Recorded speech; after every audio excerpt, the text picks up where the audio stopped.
Hey guys, Appalachian Knife Reviews back with a new video for you guys, and I believe this is going to be one of the last.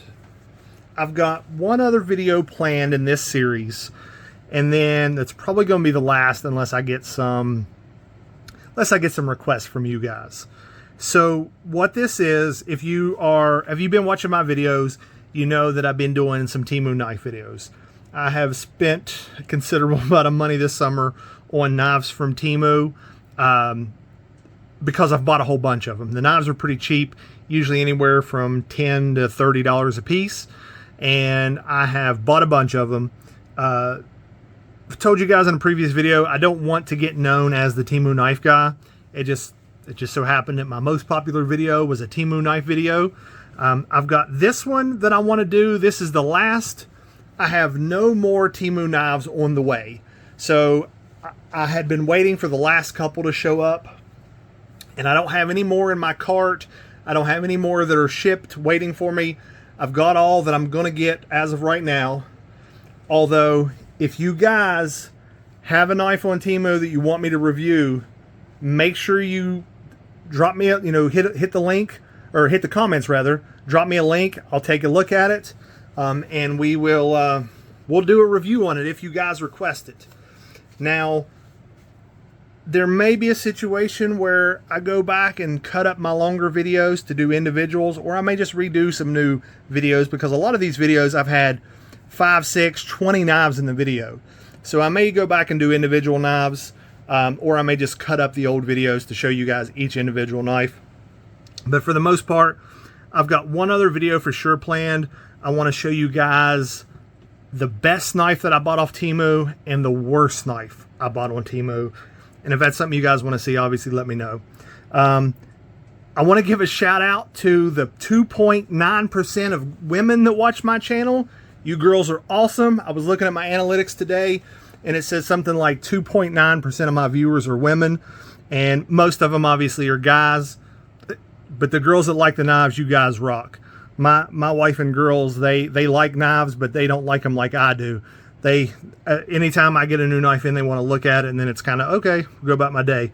So appreciate you. And like something like 97% of watchers are not subscribed to the channel. So if you like what I'm doing here, make sure you hit that subscribe button.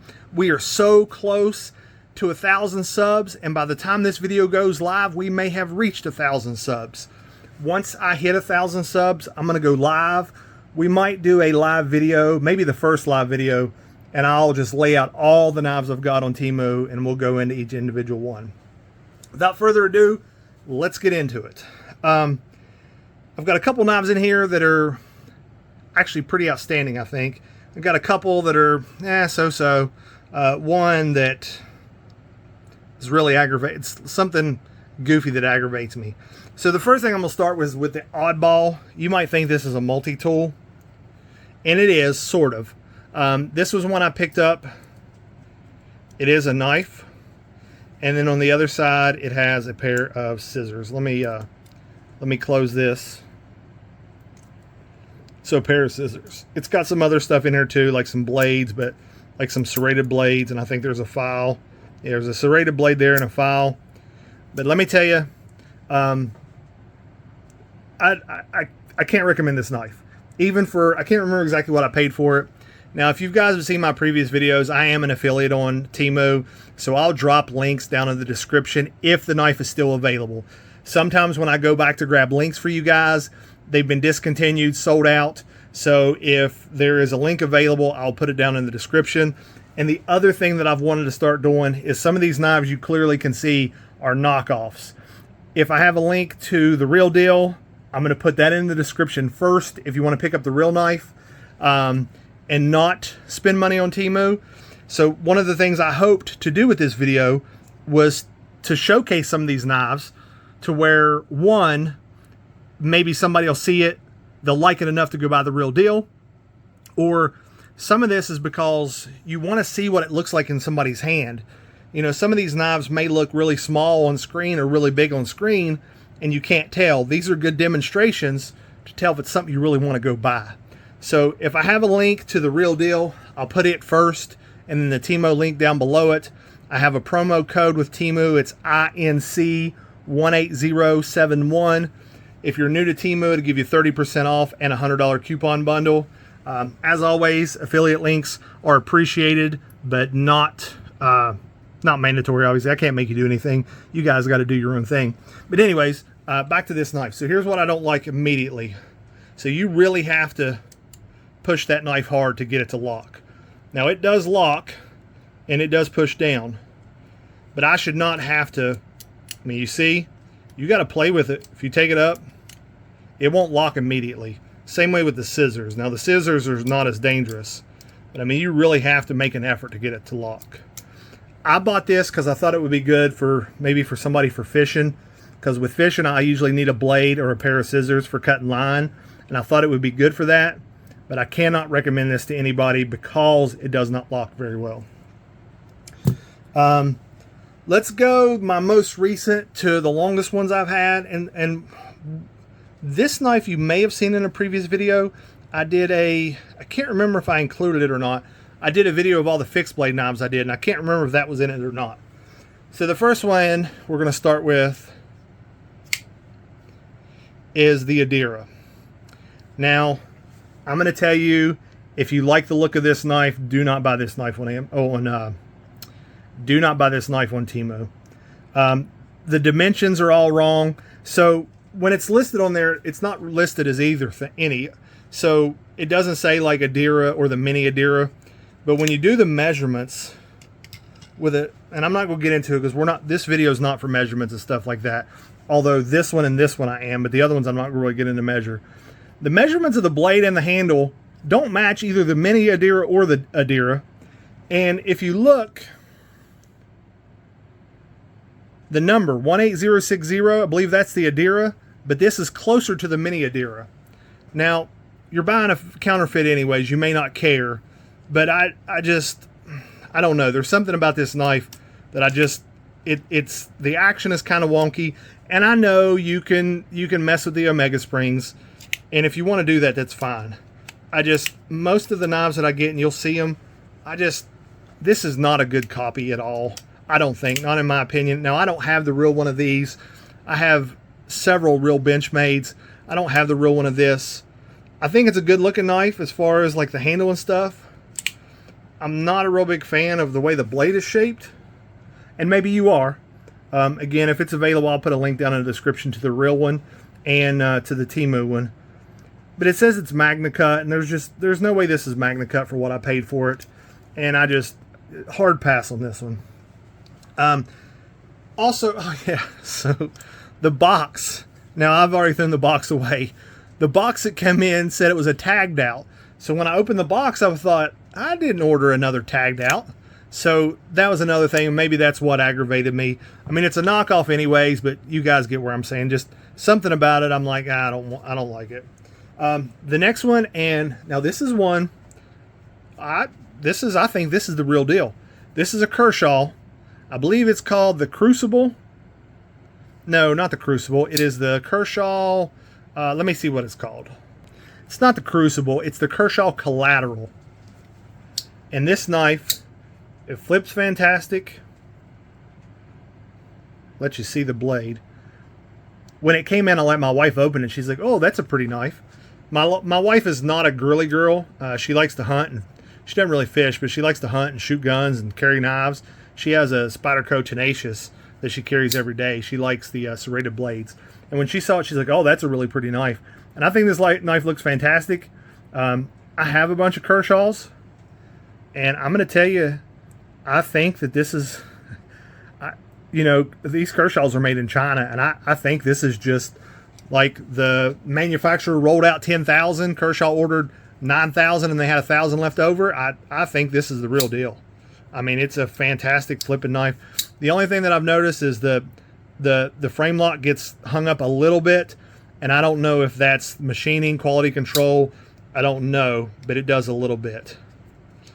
The next one we'll talk about is the Taggedout. Now, I can't flip this knife real good with my thumb. It's a beautiful knife. This is another one where if you like the look of it and you don't want to pay the money, oh, Let me not cut my finger off. That would be terrible. If you like the look of it and don't want to spend the money on a real Benchmade, sure, go ahead. But I mean, we know it's not going to be the real blade steel. It's a beautiful knife. I like the carbon fiber and the orange. And you guys can tell me this thing is super light, and maybe the Taggedout is supposed to be super light, so I don't want to, you know, I'm not going to compare it to like a Griptilian or even like a 940. But I don't know. This knife just feels cheap.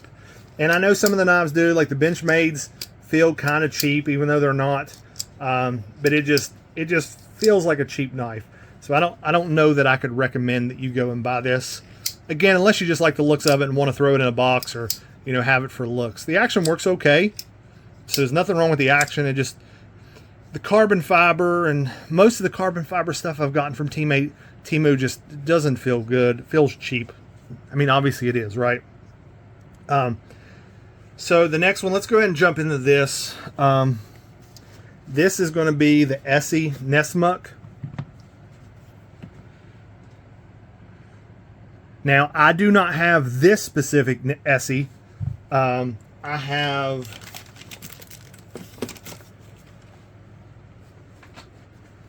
have a real deal Esee 3, and this I bought on Amazon a couple years ago. I mean, the markings look correct.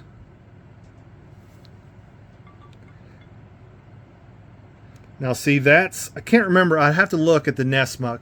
One of the things that I would like to come of these videos, some of you guys with a lot more knowledge, down in the comments, tell guys how to spot fakes. You know, if you're going to Temu and buying a fake, that's one thing.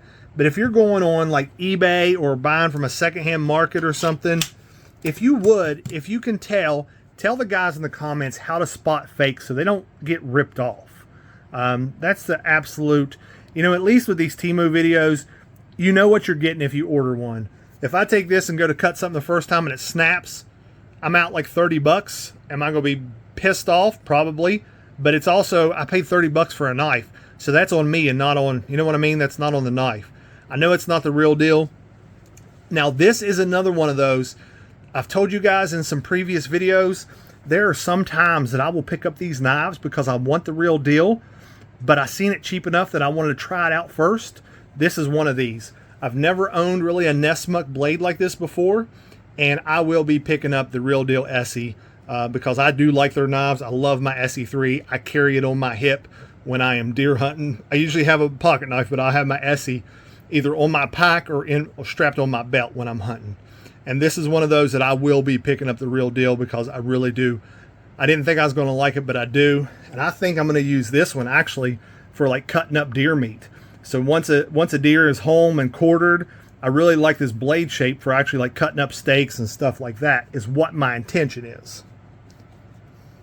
The other thing, like the scabbard, the leather in here, like I think I'm dulling this thing every time I put it in here because the way that leather's too tight, it should not be.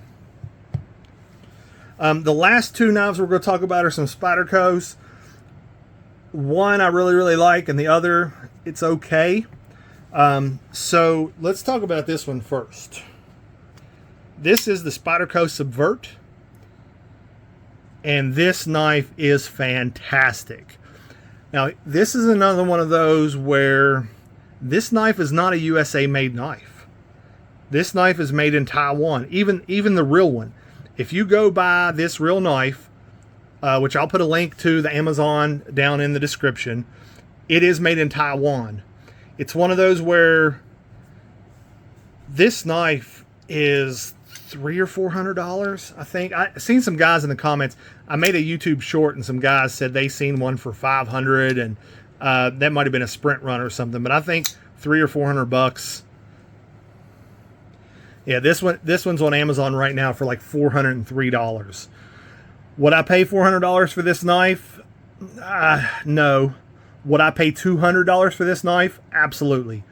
If, you know, obviously if it's a real deal. I have no idea if this blade still is real. It's S30V is what it says on Amazon's listing.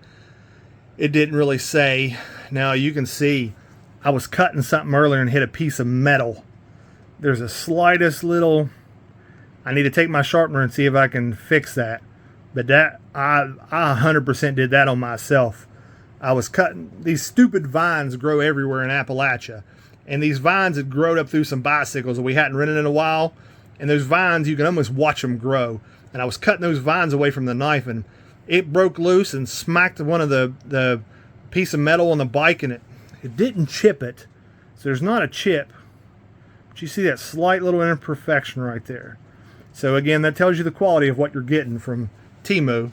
But as far as like the way this action works, the knife was super sharp.